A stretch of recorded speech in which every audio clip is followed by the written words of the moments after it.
সালে ভারত ও শ্রীলঙ্কায় যৌথভাবে আয়োজিত হবে টি-20 বিশ্বকাপের ১০ম আসর। তার আগে মাঠে গড়াবে এশিয়ান ক্রিকেটের সেরা আসর এশিয়া কাপ।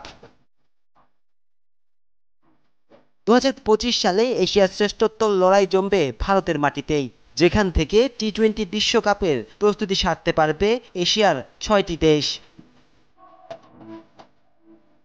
এছাড়াও ২০২৭ সালের ওয়ানডে বিশ্বকাপের আগে বাংলাদেশে প্রস্তুতির সুযোগ পাবে দেশগুলো, কেননা দক্ষিণ আফ্রিকা, জিম্বাবুয়ে ও নামিবিয়ায় যৌথভাবে আয়োজিত হতে যাওয়া ওয়ানডে বিশ্বকাপের আগে পঞ্চমবারের মতো বাংলাদেশ আয়োজন করবে এশিয়া কাপের আসর।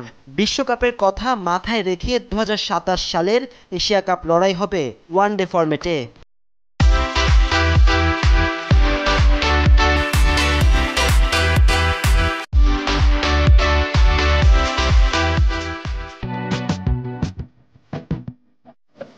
এশিয়ান ক্রিকেট কাউন্সিল ২০২৪ থেকে ২০২৭ সাল পর্যন্ত স্পন্সরের খোঁজে দরখাস্ত আহ্বান করে, সেখানেই মিলেছে এসব তথ্য। এর আগে ২০২৩ সালে বিশ্বকাপের আগ মুহূর্তে মাঠে গড়িয়েছিল এশিয়া কাপ। সেই আসরে অংশ নিয়েছিল বরাবরের মতো ৬টি দেশ। আসন্ন দুটি এশিয়া কাপেও বাড়ছে না দেশের সংখ্যা।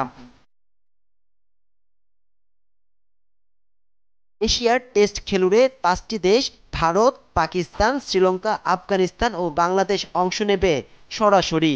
বাকি দলটিকে আসতে হবে বাছাই পর্বের সেরা হয়ে। নাজমুস সাকিব, RTV।